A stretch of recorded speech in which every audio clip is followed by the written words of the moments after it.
O tema que a gente vai trazer hoje é o que não faz sentido no velho mundo corporativo e o que isso me faz sentir. O que não faz sentido no velho mundo corporativo e o que me faz sentir. Para mim, o que não faz mais sentido nesse mundo corporativo, nessa idade contemporânea que a gente está deixando, entrando numa nova era, numa nova idade complexa, é que, para mim, muito das organizações construíram suas empresas, seus negócios sobre uma inconveniência, aquele negócio, nossas cidades, os nossos grandes centros urbanos, eu sinto muito isso para mim, que nossas cidades são muitas distorções de nós mesmos, né? Na verdade, se você perceber que o interior das cidades, elas têm muito mais a ver com o nosso interior. E os centros urbanos, eles são como se fosse nossa manifestação, nosso grito, né? Nossas angústias, nossas ansiedades, apesar de ter muita coisa boa nos centros urbanos. E eu vejo que muito dos negócios, né, que grande parte deles circulam nos grandes centros urbanos, na verdade, toda a pista de business, de negócios, eles circulam nos centros urbanos, foi construído uma conveniência em cima da inconveniência dos centros urbanos, né, do caos que é os centros urbanos. E eu acho que eu sinto que a gente está no momento de eliminar essa base, criar uma nova base de negócio. Eu não creio na perenidade, né, desse mundo que a gente desenhou, que eu participei do desenho desse mundo, né, eu me sinto partícipe desse desenho do mundo, no qual eu construí toda a minha vida sobre ele, desse desenho, que eles não são mais compatíveis com a vida humana. Não são mais compatíveis com a vida humana. Então a gente está precisando desenhar um novo sistema econômico, um novo sistema político, um novo sistema educacional, um novo sistema familiar. E eu acredito que as organizações, a partir deste ponto, elas não serão mais organizações, e a gente está caminhando para esse estado natural e não normal, né? Não se fala mais também do novo normal, mas sim, qual é o estado natural das coisas, se aproximar mais da natureza, e aí vem, né, muito a questão do organismo vivo, né? Empresas como organismos vivos. E eu acredito que não faz mais sentido, né, termos organizações que durem a vida inteira. Eu acredito que as organizações serão temporárias. Eu acredito na impermanência de qualquer negócio, já que a vida tem como seu principal atributo a impermanência, a mudança constante, como única certeza. Então eu acredito muito que a temporalidade, todo dia eu sou alguém, né? Todo dia a dinâmica da vida me permite, né, eu ser todo dia uma outra pessoa, né? Me permite fazer essa evolução. E eu acho que, como as empresas são formadas por pessoas, essas pessoas terão reflexos diretos na construção desses negócios, que são negócios que são manifestações de nossos poderes, né? O empreendedor que está por trás do negócio. Então, eu acho que com essa revisão, com essa minha revisão em mim, eu tenho um reflexo sobre o meu negócio. Então, meu negócio não tem como ele não ser diferente, já que eu estou passando por essa evolução e essa revisão. Então, acredito também muito, por fim, que não existirá mais uma só cultura organizacional. Não acredito mais no guardião de uma cultura organizacional apenas, de uma cultura empresarial. Eu acredito que as organizações não sobrevivam apenas com a monocultura. Quando eu sou selecionado para uma organização, eu levo minha cultura para essa organização. E essa minha cultura, levando para a organização, enriquece o poder de inovação dessa organização. Porque se eu deixo a minha cultura para aderir à cultura da organização, eu não tenho a diversidade necessária para conseguir extrapolar e desenhar esse novo mundo, caminhar sobre esse mundo complexo. Só as multilogias, a multicultura, só a pluralidade das culturas conseguirá navegar nessa nova era complexa. Ideologias, apenas uma cultura, não consegue sobreviver no mundo que não é linear, no mundo que não é mais contemporâneo. Então, eu não acredito mais que a gente possa caminhar por um mundo que está se abrindo sem asfalto algum, né, com apenas uma ideação. A primeira coisa que me vem, o que é que não faz mais sentido no mundo corporativo? A primeira coisa que sempre salta é a não verdade. todos os âmbitos. Começando, claro, das pessoas, né? O incrível jogo de papéis. Jogo de papéis. É um jogo de papel. Quando você, em cada interação com cada pessoa da organização, precisa lembrar o que você pode falar com essa pessoa e o que você não pode falar com essa pessoa, significa que você está criando uma instância de você mesmo para cada relação. Só você sabe a sua verdade e em cada interação com cada pessoa, não, essa pessoa tem que falar assim e não posso falar isso. Essa falo isso e não falo isso. Nessas duas aqui eu posso falar quase tudo. Então, essa falta de verdade de cada um tá jogando um jogo, porque não é vestir uma máscara, é vestir uma máscara para cada pessoa que você interage. Isso é muitas máscaras. Para cada interação tem que ter uma conversa diferente. Então, para mim, essa é a primeira coisa que não faz mais sentido. Como diz aquela música Monte Castelo, Renato Russo, que vem da Bíblia, que vem de Camões, só o amor conhece o que é verdade. Então, no fundo, a falta de verdade é a falta de amor. É a falta de amor ao outro, e aí, na verdade, o outro é um jogo, é a competição. A falta de verdade leva à competição, que leva à proteção de territórios, todo mundo com medo. E é engraçado que as pessoas têm medo de perder uma posição que nem é o que elas querem. Nem é a verdade delas. É um medo de perder o que elas não gostam. Muitas vezes. Medo de perder uma coisa que nem está fazendo bem a elas. E quando a gente não está na verdade, não está no amor, está nesse modo de competição, a gente está sofrendo, né? E esse sofrimento adoece. Então, o que não faz sentido é essas organizações em que impera a não-verdade, impera a máscara, e isso gera o sofrimento, a falta de amor, e gera a doença. Então, assim, talvez a principal causa de doença do planeta não é o açúcar, não é não sei o quê, é o sofrimento de viver na não-verdade, que grande parte das organizações obriga a gente a viver. E então, eu acho que isso aqui não faz sentido, e o que me faz sentir mais forte no mundo corporativo é as organizações como lugares, organizações de cura.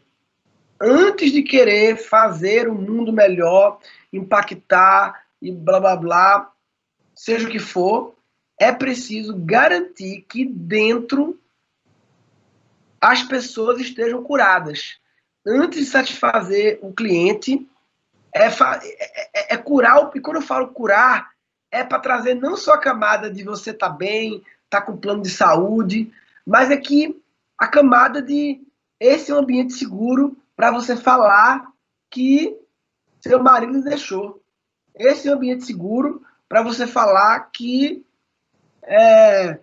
tá com problemas com a mãe, com o pai.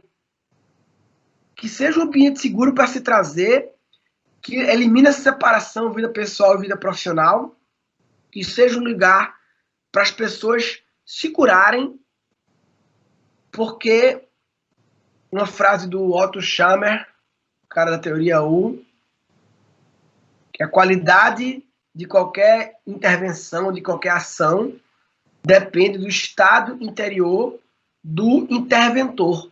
Ou seja, a qualidade do produto que você lança no mercado, do serviço que você presta, depende do estado interior de você e do time que está fazendo aquilo.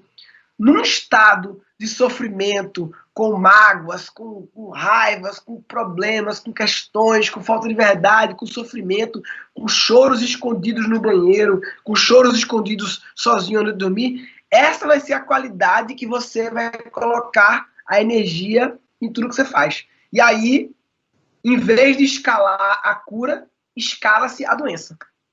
Uma organização doente escala a doença em forma de iogurte, em forma de serviço de advocacia, em forma de qualquer coisa.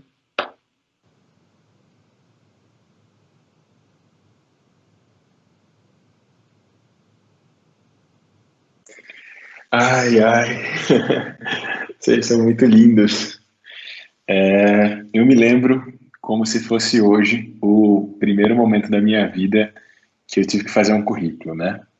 E talvez por ser da área de tecnologia, fui abrir o Google, fui abrir o YouTube, fui olhar como fazer um currículo perfeito. E era engraçado que eu olhava todas aquelas dicas, meio que passo a passos, manuais, modelos prontos, padrões, e eu dizia assim, caramba, se eu seguir isso daqui, eu vou ser exatamente igual a todo mundo, porque provavelmente todo mundo está olhando para essa mesma fonte.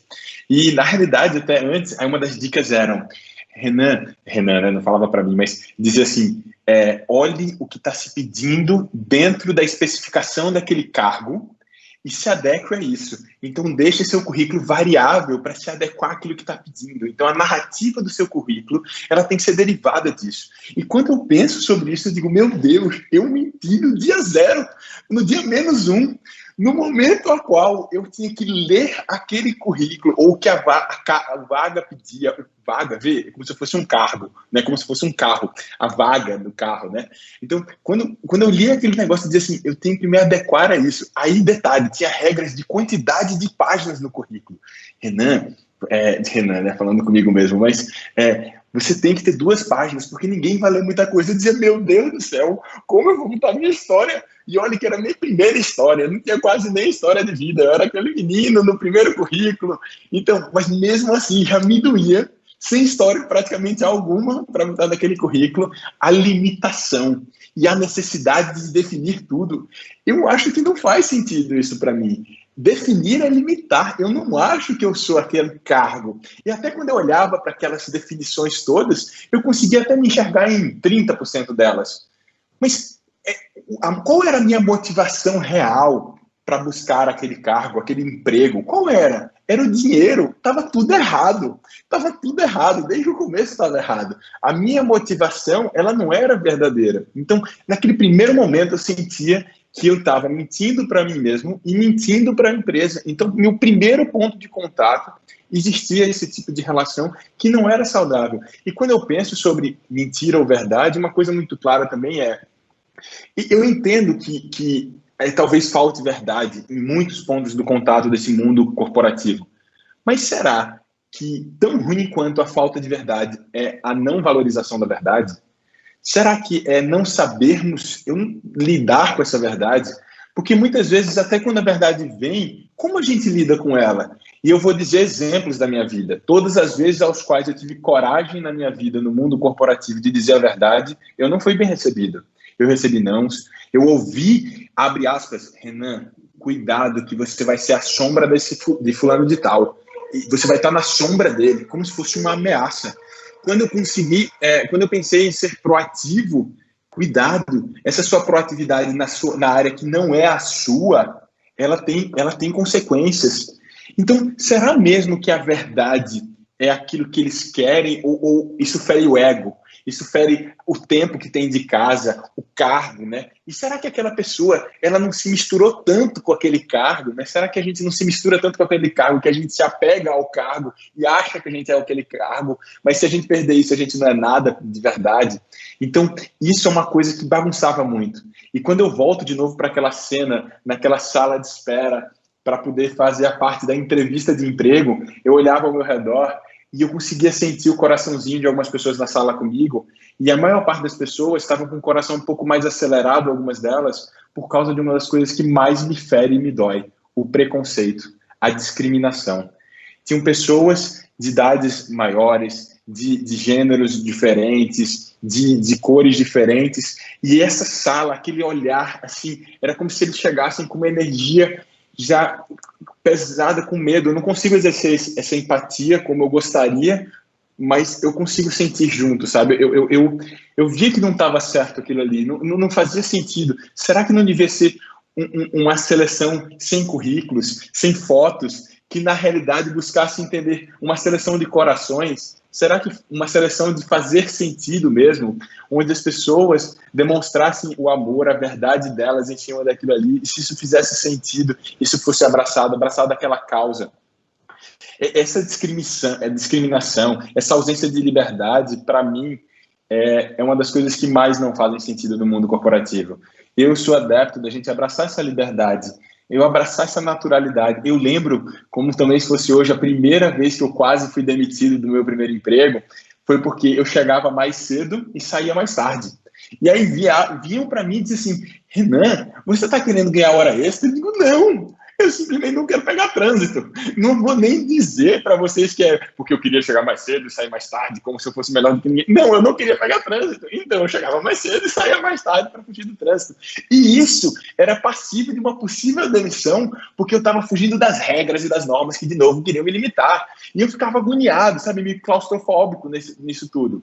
Aí também me lembro também nesse cenário que para mim não faz sentido, o mundo corporativo, quando eu tinha que dar atestados médicos. Caramba, bicho, eu estava mal, doente, sofrendo, e eu tinha que ir atrás do atestado médico para provar isso. E eu me lembro que quando eu virei empreendedor de uma empresa muito especial chamada Stape, a única advertência em 2 anos de Stape que a gente deu foi quando uma pessoa que trabalhava com a gente, maravilhosa, um ser humano chamado Gutemba, todo mundo chama ele de Gutemba, um cara muito especial, ele, depois do carnaval, um dia depois do carnaval, ele deu um atestado médico dizendo que estava doente, não foi no dia seguinte por causa disso. Aí a gente disse, no dia seguinte, acho que era terça-feira, sei lá, Gutemba, a gente precisa conversar, de forma bem séria. Aí ele, meu Deus, por que vocês querem conversar? Aí eu disse, não, a gente tem que te dar uma advertência muito séria. Aí ele disse, não, entenda. Eu disse, não, aqui é proibido dar atestado médico. Cara, eu confio em você, velho. Eu confio em você, irmão. Se você tivesse dito pra mim que você tava tomando uma, pegando geral, ficou de ressaca, eu ia ficar 1000 vezes mais feliz do que esse pedaço de papel que não fala nada. A nossa relação é baseada em verdade, baseada em amor, e não num papel que não prova nada. Então, isso é muito forte para mim. E também, o que sempre me pegou muito, por eu ser do mundo de startups, do mundo de tecnologia, é a necessidade de construir pitch deck e investor deck. É como se fosse uns PowerPoints que não falam o que eu estou sentindo. É, de novo, um esqueleto. Tem 10 slides. Renan, você tem que começar com problema, depois solução, depois isso daqui. Não, eu não quero seguir isso. Eu não quero que um investidor, ou possível investidor, me tenha por 1 minuto, 3 minutos, 5 minutos. Eu quero conversar com esse cara. Em vez de eu dar um pitch deck, eu quero dar um feeling deck. Um deck do meu sentimento. O que me faz estar aqui dentro, querendo encontrar uma outra pessoa que não é o dinheiro dela que importa, é a sintonia, é a harmonia, que eu preciso ser abraçado por essa harmonia. E é essa liberdade e essa verdade que eu busco, sabe? É como se a gente vivesse o ano inteiro num carnaval com máscaras, num baile de máscaras, e só tirasse a máscara no carnaval. A gente só é a nossa verdade no carnaval, que aí a gente se solta. Aí você pode ser o que você quiser. Não quero isso. Eu quero só botar máscara no carnaval e passar o ano inteiro sem máscaras, me divertindo com as pessoas que eu amo e que eu sinto que eu tenho que estar junto. Não faz sentido para mim é ver as organizações como máquinas e ver as pessoas como peças dessa máquina, ver que eu preciso aceitar ou encaixar essa engrenagem, ou ver se falta uma peça, ou ver alguma pessoa que parece uma peça sobrando. Não faz sentido para mim ver as pessoas como peças que podem ser descartadas, serem consideradas como ineficientes, quebradas, ignorar que são pessoas e substituí-las como se faria com uma peça, muito menos ver a empresa como máquina e muito menos ver pessoas como máquinas, ao ponto de acreditar que elas têm que ter uma função exclusiva. Uma função, essa máquina faz o quê? Você fulano, faz o quê? Já que a máquina faz isso, você faz o quê? é acolher e compreender que estamos falando de um grupo de pessoas, que isso é um ambiente complexo, muito longe, muito distante de qualquer máquina. E a partir dessa visão, eu acredito que deixando de ver empresas e pessoas como máquinas, muito do paradigma muda a partir disso. Então, ao invés de gerenciar pessoas, eu acredito que é necessário começar a gerenciar sistemas. Quando eu gerencio pessoas, eu faço a mesma ação que faria com uma peça de uma máquina, tipo, faça isto, não faça isto. Gerenciar o sistema é ver o todo. Essa é uma metáfora que me ajuda a compreender muito e até explicar sobre esse gerenciamento de sistemas, é a ilustração de um jardineiro. Um jardineiro é aquele que realmente gerencia sistemas e não pessoas. Se uma planta morre ou ela não dá flores, ele não culpa e diz, a planta está errada, a planta estava torta. Ele percebe que se ela não floresceu, se ela ficou pequena, se ela está amarelada, está seca, é porque faltou algo no sistema. Ou muita luz, muita água, pouca água, próximo de plantas que ofuscavam, não tinha ar, enfim, esse é o sistema.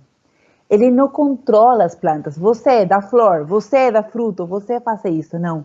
Ele pensa no sistema, como que mantenho mais hidratada essa terra, como se há plantas que precisam de mais água que outra, posso distribuir no terreno que tenho para que assim possam todas elas atender às suas principais necessidades. Eu morei até faz poucos dias morei em São Paulo e tinha um escritório com muitas plantas e ali tinha um jardineiro que eu aprendi muito sobre gerenciamento de sistema. E para mim faz muito sentido sobre aquilo que me faz sentir muito para esta nova era, que me faz muito sentido de uma organização que eu acredito. Eu aprendi muito com esse mestre que pouco falava e talvez nem soubesse escrever, mas ele sabia sobre gestão muito bem a partir das plantas. Eu lembro que eu perguntei para ele, e como você faz se tem plantas que precisam se regar 2 vezes por semana, outras 3, outras todos os dias? Você coloca assim por fileiras para poder ficar mais claro e fala assim, estas precisam de ar, estas precisam... Não, porque as necessidades delas mudam conforme o ano todo. No verão, elas podem precisar mais de uma vez, outras podem precisar... Como posso criar uma regra de que é assim que eu bonifico cada planta, que eu atendo cada planta? Então, como você faz? Elas estão todas misturadas? Claro, algumas delas precisam da sombra de outras. Algumas que precisam pouca água, eu nunca vou regar.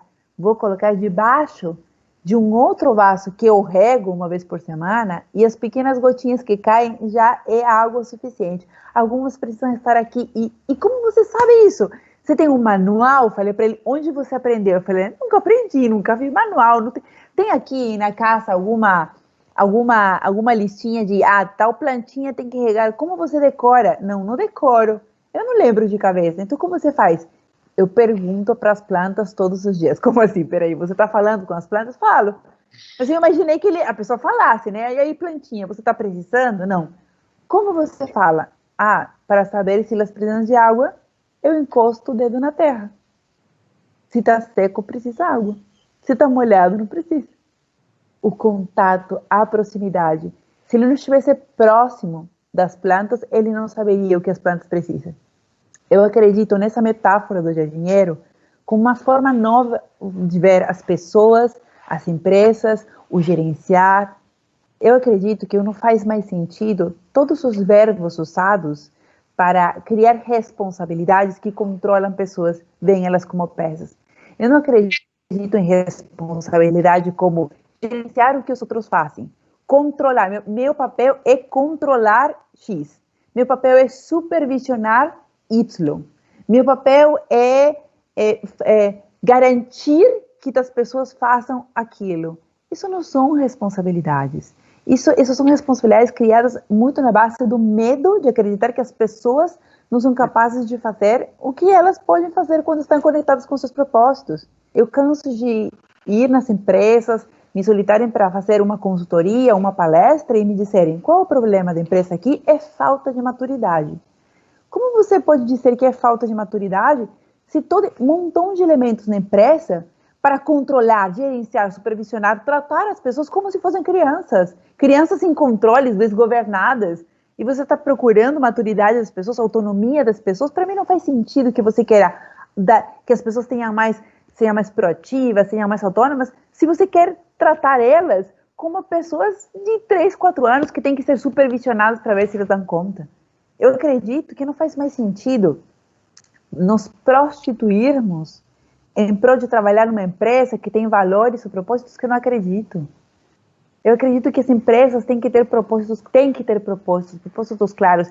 E a nova geração que está vindo, eu vejo que ela está muito conectada com o propósito. Os pais da outra geração, eu tenho um filho de 18 anos, os pais da geração que teve que se prostituir, sabe, por trabalhar, se prostituir seu propósito, sua visão, seus valores, para poder sustentar a casa, porque passamos por muitas necessidades, falamos, vamos trabalhar um monte para poder ter casa, para poder ter uma forma de garantir o nosso sustento. Criamos filhos que não precisam se preocupar por isso, não precisam se preocupar por sobreviver. Agora eles dão match com aquilo que eles acreditam. Eu acredito que nesta nova era, empresas que não tiverem propósito, elas deixam de cativar essas novas mentes, essas novas gênios multipotenciais que estão procurando para o propósito.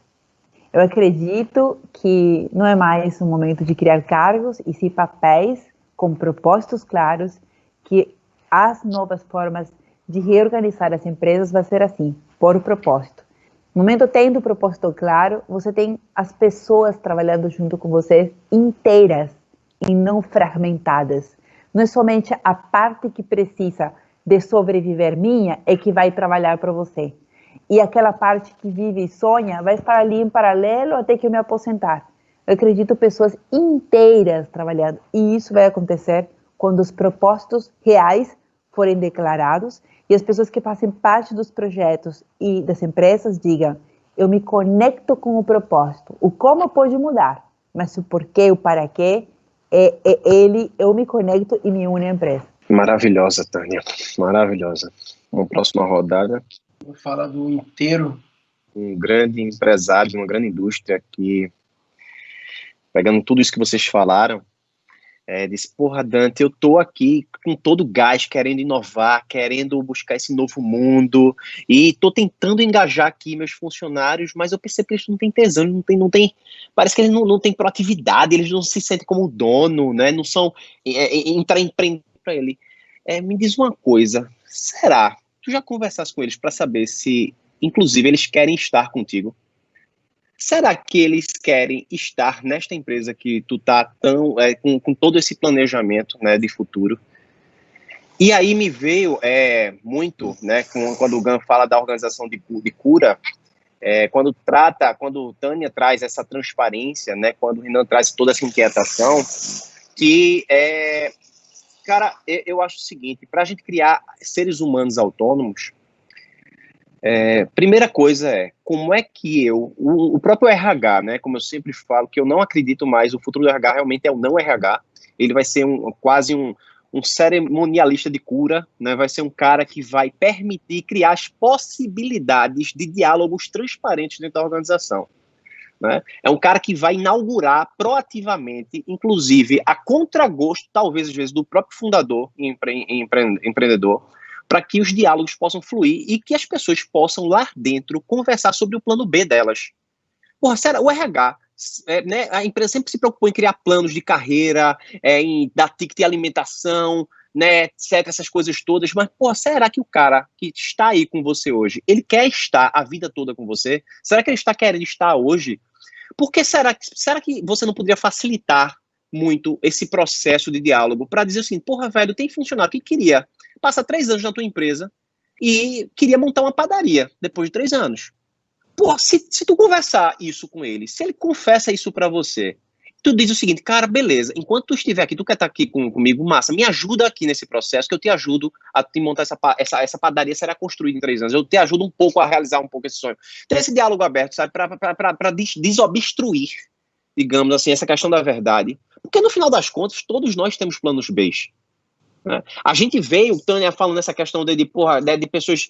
existe uma grande desorientação. A desorientação é marca principal da idade contemporânea. As pessoas que fazem o que não quer e não sabem o que quer. Como é que essas pessoas nem sequer sabem, inclusive, o que é aquele negócio, porra, você precisa dar um direcionamento, às vezes você precisa dialogar para encontrar um direcionamentos, né? Direcionamentos. Então eu vejo muito o RH como um papel, um não RH como um papel de curador, né? De estimulador desse diálogo, não estimulando, inclusive, plano de carreira linear. Seria mais interessante desenvolver a autonomia das pessoas lá dentro para prepará-las para estarem dentro da organização, mas elas também estarem fora, coletar ingredientes na comunidade e daí trazer esses ingredientes para dentro da organização e possa, de fato, criar negócios que façam mais sentido para fora. Então, talvez muito mais do que prepará-las só para dentro, é preparar para fora, para a vida. Então, a nossa educação, né, eu não acredito, eu não acredito muito, a educação meio que me educou a olhar muito para fora. Me educou a olhar para fora. A empresas, organizações também começam a entrar nesse mesmo trilho, né? E cadê o mundo interior? O que se passa dentro de cada um de nós, né? Nós somos seres confusos e complexos por natureza. Temos uma riqueza gigante por dentro. Gerir pessoas é quase essa questão de gestão, de liderança, é quase um grande baile de máscaras mesmo. Então não tem gestão de ninguém. A pessoa faz de conta que está sendo gerida e o outro cara está fazendo de conta que está gerindo. Mas no final das contas, esse não é a grande verdade. Essa questão de liderança, por liderança, para mim, existe através da admiração e da conexão com o propósito que Tânia traz. Então, e ela é espontânea, ela é natural. Não tem liderança, essa negócio de liderança servidora, liderança não sei o quê, liderança, 500 tipos de liderança. No final das contas, meu amigo, no final das contas, você acredita que está se liderando e o cara lá está fazendo conta que está sendo liderado. E tem essa grande confusão, não conversada e não dialogada por trás de tudo isso. É por isso que o cara não se engaja na porra do projeto de inovação da tua empresa, porque ele não se sente pertencente. Ele está ali sobrevivendo, como é característica de nossa idade contemporânea, a sobrevivência. A gente não sabe ainda o que é viver. Então, eu acredito muito que as organizações, como organismos vivos, são responsáveis também por essa cura e por essa educação para esse novo mundo. Porque o tempo de vida é a principal moeda. É o que eu estou fazendo com o tempo de vida. Então, isso não é negociável. É uma questão de se eu me curo, eu acho que a cura está para os outros também, né? Então, esse é o jogo da verdade. Claro que exigirá um novo desenho. Talvez leve décadas para a gente encontrar esse novo desenho desse novo mundo. Como se a gente está vivendo a idade contemporânea há séculos. Então, a gente precisa ter muita tranquilidade e calma para criar essas novas organizações, né? Porque está claro, a inquietação, a incompatibilidade, ela, para mim, está tão presente, né? Como vocês falaram tão bem aí, que eu acho que esse é um dos caminhos possíveis. O RH vai ser um xamã. Eu fiquei na cabeça com o lance das pessoas não estarem inteiras, né? Não estarem inteiras, porque tem um lado B, uma verdade escondida. E quando elas não estão inteiras, a parte que elas normalmente entregam para a organização é a parte objetiva, lógica. É a parte que normalmente é entregue. É a parte... O que elas não entregam é o que está embaixo do iceberg, né? É o que elas não entregam. Elas entregam... A parte que elas entregam é um pequeno percentual do todo, que é o que está visível, né? Na analogia do iceberg. É o objetivo, é o lógico, exatamente a parte que os computadores estão aprendendo a simular. É a parte que elas entregam. Então, elas estão entregando uma parte mental, lógica, racional, objetiva, formal, que, por ter forma, é muito mais fácil para o computador emular, simular, e aí você tem toda a inteligência artificial competindo com essa parte. E a parte que as pessoas não entregam é o iceberg gigante lá embaixo, subjetivo, informal ou aformal, sem forma, disforme, disformal. É o sutil, é o intuitivo, é os sonhos. Quando você não está inteiro, você nunca vai usar o oráculo da noite, que vinha agora as sutil skills. Que em inglês sutil eu não sei falar, subtle, né? Subtle skills. O que é? É difícil explicar o que é, porque faz parte do que é ser difícil de explicar o que é. Faz parte do que é o sutil não ser fácil explicar o que é o sutil, porque ele é subjetivo, ele não tem forma, ele é intuitivo, ele não é comprovável. Eu vi o Siddhartha Ribeiro falando, né, que tem um livro chamado Oráculo da Noite. Eu não li ainda esse livro, mas vi uma entrevista dele longa sobre esse livro, e ele fala que das antigas lá, nas tribos, sei lá, se alguém falasse assim, irmão, sonhei hoje que vai ter uma invasão aqui de uns leão.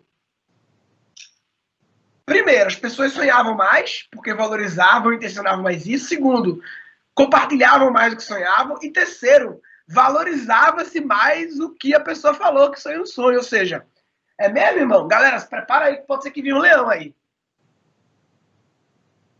E aí a gente deixou de sonhar, deixou de ver os sonhos, e mesmo quando sonha e quando ouve os sonhos, a maioria desconsidera. Foda-se, é só uma loucura aleatória. Ou seja, e é difícil, depois de muitas gerações de desconsiderar, voltar a considerar agora e entender, porque é um bagulho meio sutil, sem forma, difícil, subjetivo, né?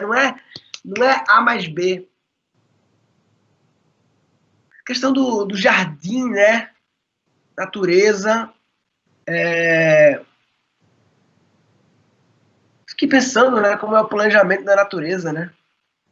Sei lá, você quer a árvore, ela planeja, não, vai abrir uma rosa amanhã, mas daqui a 3 dias é a hora de abrir a rosa, porque não sei o quê. Como é que seria, né? Então, é antinatural a forma que a gente planeja, porque a natureza ela não planeja, ela só vai. Ela só vai. Ela só vai, irmão. Vai e uma hora o bagulho abre, entendeu? Não tem um cronograma.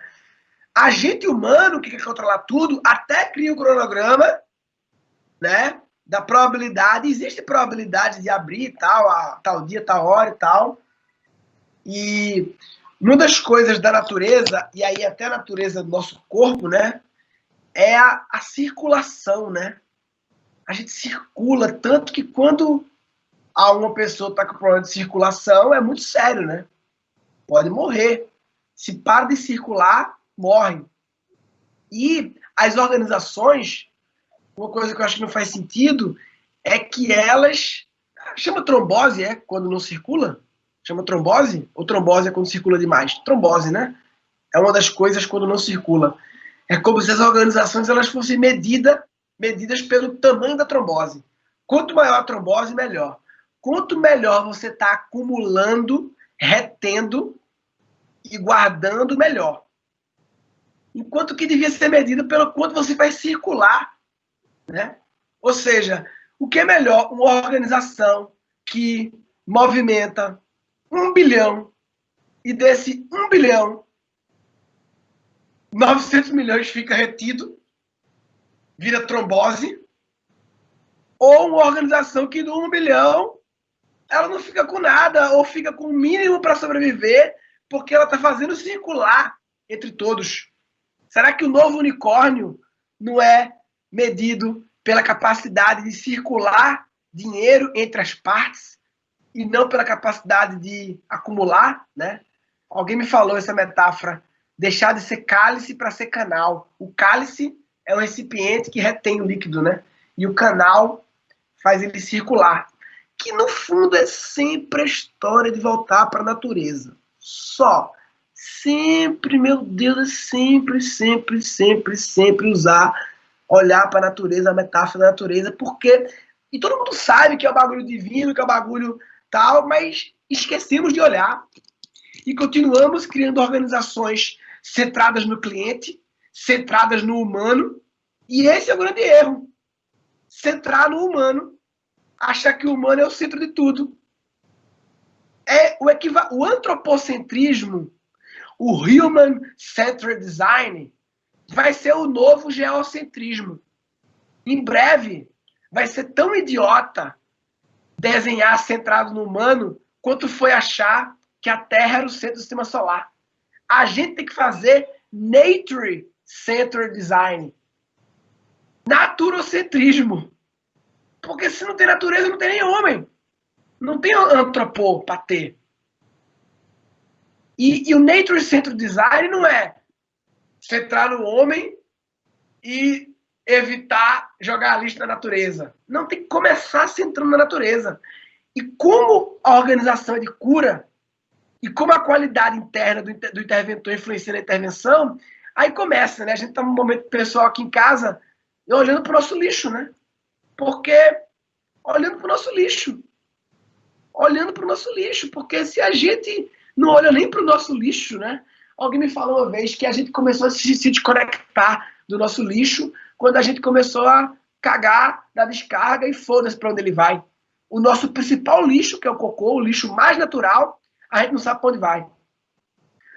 E esse é mais complexo de gerenciar, mas né, eu estou aqui agora guardando todos os plásticos para pintar com a minha filha. Porque até o reciclar é um processo industrial que consome água, né? Que não é sobre mandar tudo para reciclar, é sobre gerar menos coisas que precisam reciclar também. Enfim, eu acho que o que não faz sentido é tudo que seja antinatural, que seja acumulador, que seja objetivo, que seja formal. E o que faz sentir é o sutil, é o subjetivo, é o que faz circular, é o natural. O jardineiro Jesus e as árvores somos nós. Eu lembro dessa frase também como rindo, porque virou um meme na internet. Né? O jardineiro é Jesus e as árvores somos nós. Nós, eu ficava repetindo e era muito engraçado isso, mas nunca fez tanto sentido para mim essa frase quanto sendo abraçado pelo testemunho de Tânia. Nossa Senhora, como isso faz sentido.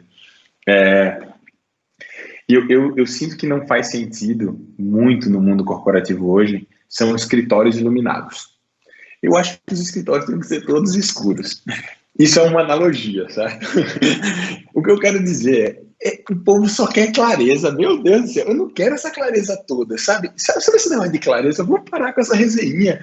Se eu ficar buscando o que está claro, o caminho já feito por outras pessoas, eu vou estar no mesmo lugar que todo mundo. Sendo que o caminho escuro é o caminho da descoberta, né? De tirar a coberta. É um caminho onde, até às vezes você entende, eu lembro daquela frase assim, eu fico a vida inteira esperando a luz no fim do túnel. E se a luz não estiver no fim do túnel, a luz for eu dentro do túnel? Se eu for como se fosse um vagalume dentro desse túnel, sabe? Então eu quero quartos escuros. Eu tô cansado de ouvir as pessoas, e por eu ser meio que startupeiro, né? Montar um monte de startups, as pessoas vêm para mim, de setores super tradicionais, e dizem, Renan, eu quero criar uma startup. Eu digo, irmão, deixa eu te contar uma coisinha. Você sabia que startup não é franquia? Aí, como assim? Como assim? Eu disse assim, eu quero que as pessoas parem de buscar franquias. Franquias são os caminhos iluminados, já está claro ali, não tem graça não. Você já sabe mais ou menos a previsibilidade do ROI, você já sabe quem é o cliente, você já sabe o modelo de negócios. É por mais caminhos sem referências, por futuros sem referências, por caminhos escuros, onde não importa para onde a gente está indo, inclusive, é com quem está ao teu lado. É entender que eu estou te dando a mão e a gente está com a mão dada aqui. Nós quatro, por exemplo, a gente está dando essa mão juntos aqui porque a gente entende que a gente confia um no outro. Então, é como se a confiança trouxesse a luz. A confiança, ela traz a luz. A ausência dela, ela traz a escuridão. Então, se eu ando no escuro, mesmo no maior dos escuros, mas se há o amor, se há a confiança, se há a verdade, tudo fica claro. Fica claro porque não importa para onde, o que importa é com quem. E se você confia nessa pessoa, tudo faz sentido. Eu não acredito, eu não acho que faz sentido eu ainda continuar falando que existe o Renan profissional e o Renan pessoal. Eu não quero mais fazer o trabalho concorrer com minha família. Não é comparável. E nem a minha família concorrer com o meu trabalho. Eu não quero viver essa ilusão de separação. Trabalho, família, trabalho, Renan profissional, Renan pessoal. Não existe separação. É lindo quando entra uma criança, quando entra minha cachorrinha na live, quando entra a Maluzinha, a Valentina, Tonton, quando entra Israel, é lindo quando alguém aparece de toalha. Isso é natural. A verdade é essa, tá tudo misturado. Eu não quero essas ilusões de separações, eu não quero ficar pensando o que o Renan profissional faria. É o mesmo Renan. Parar com essa hipocrisia. Não tem máscara profissional, máscara pessoal. É o mesmo Renan. É o mesmo Renan. Dentro desses quartos escuros, quando você começa a sentir essa confiança dentro dele, quando eu sinto essa confiança dentro de um quarto escuro, uma das coisas muito, muito fortes que começa a nascer é o amor. Porque esse amor, ele é construído em cima dessa confiança. Então, e não é um amor que a gente vende aí nos comerciais, não. Eu quero amar dessa seguinte maneira. Saiba que se no mundo corporativo ou qualquer mundo, que para mim é o mesmo mundo, inclusive, não existe um mundo corporativo e o mundo é o mesmo mundo, né? De novo, uma ilusão de separação, mas nesse mundo, único mundo, em Gaia, aqui nós em Gaia, o que eu fizer por você, você não precisa me dar em troca.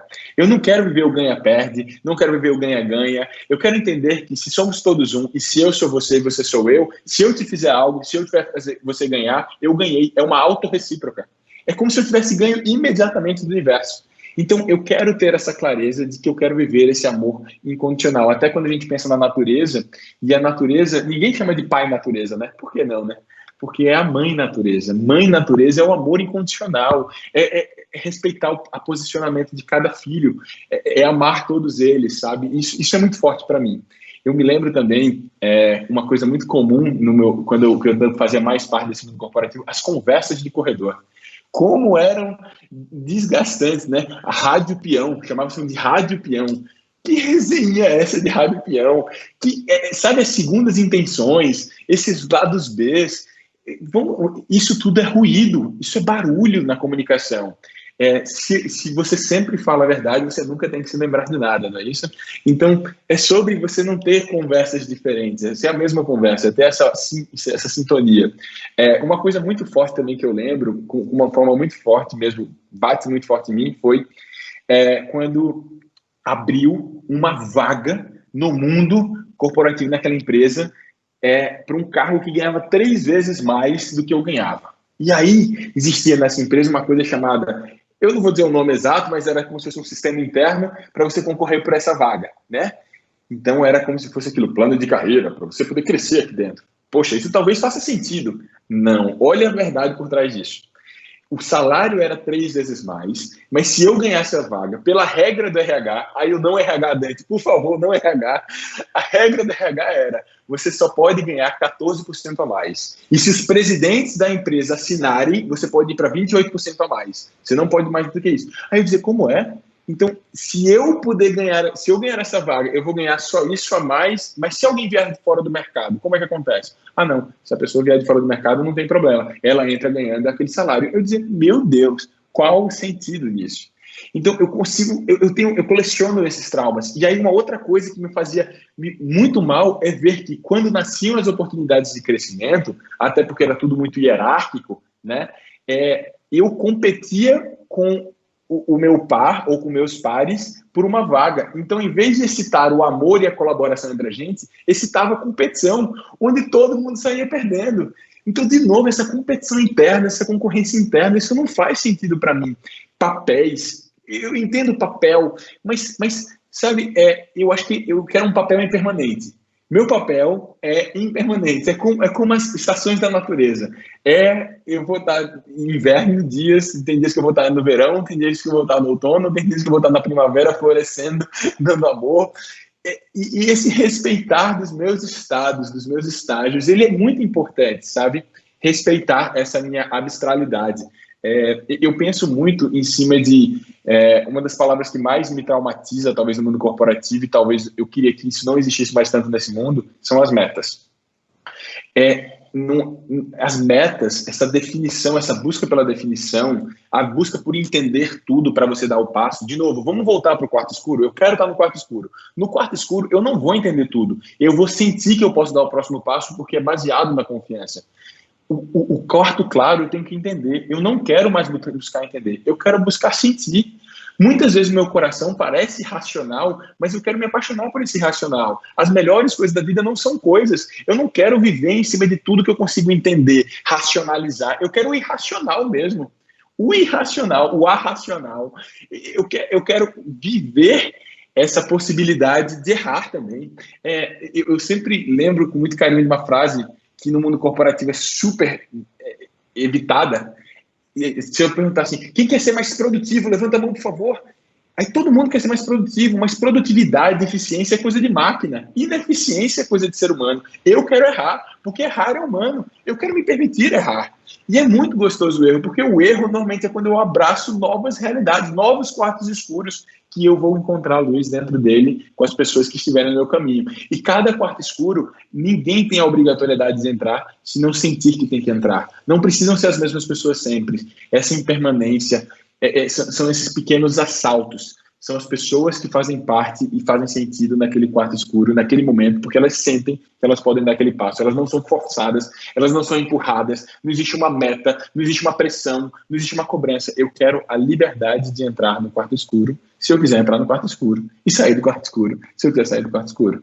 Eu quero a liberdade no mundo corporativo. Eu quero a liberdade de horário, a liberdade de cargo, a liberdade de tudo isso. Essa liberdade é o natural. Essas regras, essas normas, por isso que eu não quero o novo normal, eu quero o natural, porque o normal vem de novo um monte de norma para me limitar, para me restringir, para me pesar, para me limitar. O que eu quero agora no nosso novo mundo é fazer acontecer tudo o que nós falamos aqui, hackeando as culturas. Eu acredito que neste momento tudo aquilo que não faz sentido se tornou mais evidente e é o melhor momento para agir, para eu também agir junto com outras pessoas em relação a isso. Para mim, o que faz sentido agora, o que me faz sentir é criar bolhas independentes dentro das empresas e estruturas rígidas, na quais possam ter esses novos acordos de propósito, de interesse, de verdade, de unidade. E se espalhando, se contagiando dentro das organizações. Eu acredito que tudo que eu trouxe aqui, tudo aquilo que eu ouvi e que eu acredito, não vai vir, ou não quero que venha, da mesma maneira que o paradigma anterior veio, a partir da opressão, a partir da violência nas palavras, nos relacionamentos. Acredito que o amor vai ser a nota que permeia isto. Como trazer propósito, como trazer unidade, como trazer verdade, a partir da vivência, a partir da coerência, como espalho autonomia, como espalho liberdade, amor a partir das minhas ações. Então, acredito que quero ser as pessoas que trazem este novo paradigma, trazem esta nova era a partir da própria vivência, a partir do próprio exemplo. E eu quero estar próxima de pessoas que tragam isso com coerência, com seu exemplo. Eu não quero ser, e às vezes me enxergo como essa pessoa, a pessoa que quer trazer o equilíbrio, a pessoa que quer trazer a transparência, e às vezes posso ficar trabalhando até mais do tempo que eu queria, ou fora do tempo que eu queria fazer isso, para falar quanto que eu queria isso na minha vida, entende? Então, o falar de amor com raiva no coração, falar de, poxa, queremos mais amor, e aí vir de um lugar de dor, de mágoa, isto não vai colar, não vai dar match se não for na coerência. Então, uma coisa que eu desejo nessa nova era, e que faz muito sentido para mim, é vivenciar tudo aquilo que eu acredito que quero vivenciar. E ter mais tempo, mais interesse para enxergar e calibrar, não calibrar, que essa palavra da antiga era, né? Mas mais tempo e atenção para sintonizar o meu discurso com as minhas ações e com o propósito que eu quero alcançar. É isso para mim que faz sentido e faz sentir. Queria só trazer uma coisa aqui a gente fala o que não faz sentido, né?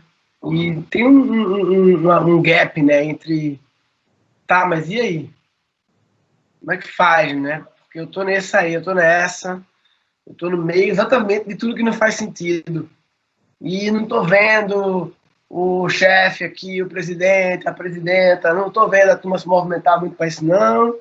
Eles não vieram aqui ver essa conversa, não. Estão ocupados, estão produzindo, produtividade, nem vieram ver essa conversa. E aí? E aí eu me lembro muito da música, que acho que a música tema para mim nesse momento da humanidade, que é de uma banda chamada Vocal Livre, que a música chama A Começar em Mim. É bom demais essa música é bom demais. Que o resumo da música é: haja mais amor a começar em mim, o amor que eu tanto quero ver a começar em mim. Então, começa, é muito fácil dizer, não, isso é utopia, não dá, tô vendo ninguém se movimentar aqui. Comece em tu, papai. Como começar em mim? Eu não tenho mando aqui na empresa. Que empresa? Comece em tu, o amor é em todos os aspectos.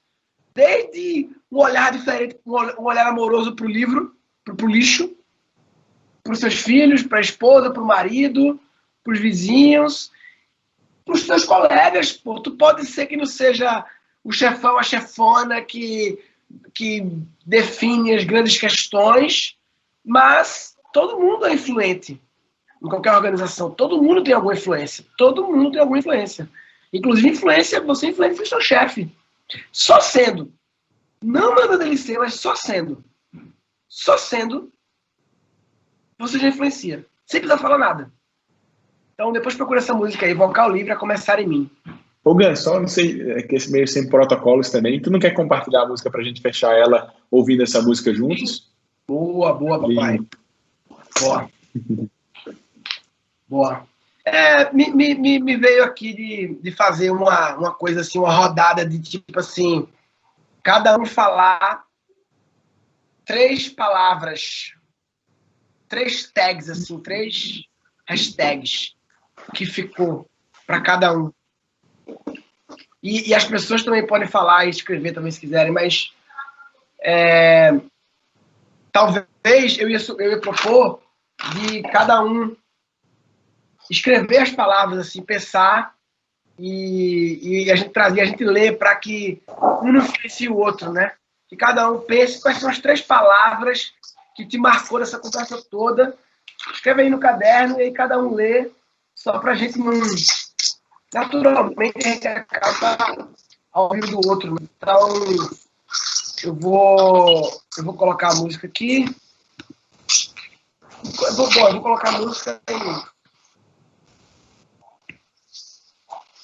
para minhas palavras. Mute você um pouquinho aí. Mute aí você um pouquinho.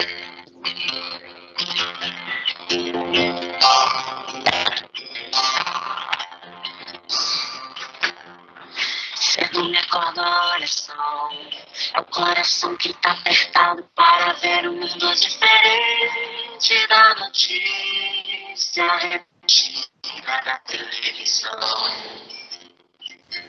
Eu me pergunto onde é que foi. Alguém me explica, por favor, onde é que foi que nós desaprendemos a viver em união.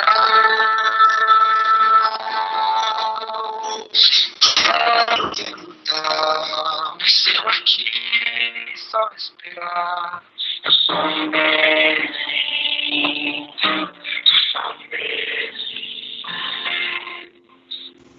Minha oração só é real, transformação de começar.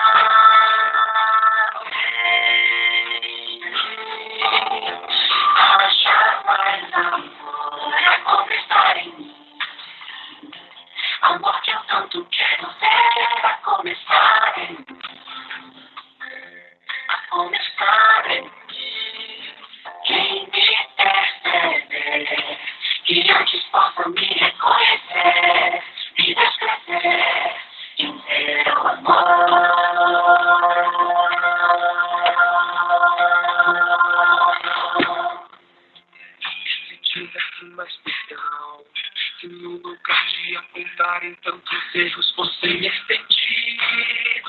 abraços, mais olhares de aceitação. De não mais tanto tempo, mas não é bom. É nosso bem mais precioso não voltasse quando pra ouvir, pra entender o meu irmão. Posso até sonhar, mas eu aqui só esperar. Eu sou um deles, sou só um deles. Minha oração só é real, transformação que pulsar em mim. Haja mais amor, é começar em mim.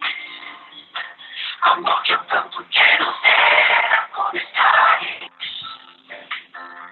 A começar em mim. Que antes possa me reconhecer, me descrever em teu amor.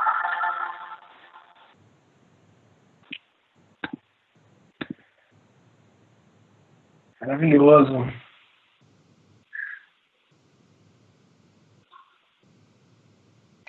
Lindo, lindo, lindo. Gratidão a Tamires, maravilhosa ali, hein? Conseguindo Tamires, arrasar, mesmo a gente falando super rápido. Beijo no coração. Você comunicou a Recife? Essa informação vai que do sotaque, não?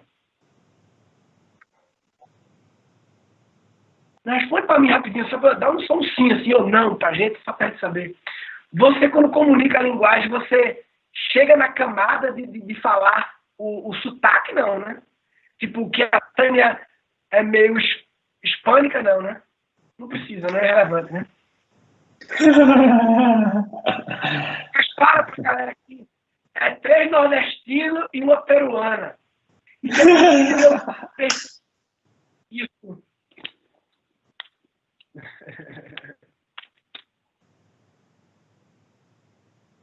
Lindos. Beijo, beijo, beijo, galera. tchau, gente. Beijos.